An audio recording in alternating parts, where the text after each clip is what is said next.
به دنیای آرای خوش آمدین.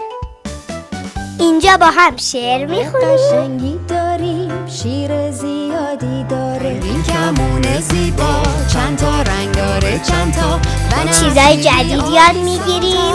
چند تا دونه، چند تا، 1 و 2 و 3 و 4. عاشق زردم بگید سلام به شما، اسم چیه شما؟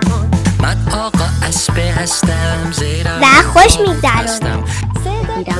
خیلی به من خوش گذشت که با شماها گشت و گذار کردم. گندم و باغ میوه،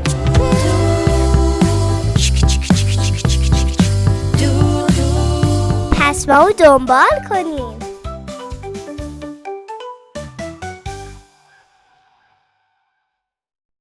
سابسکرایب یادتون نره.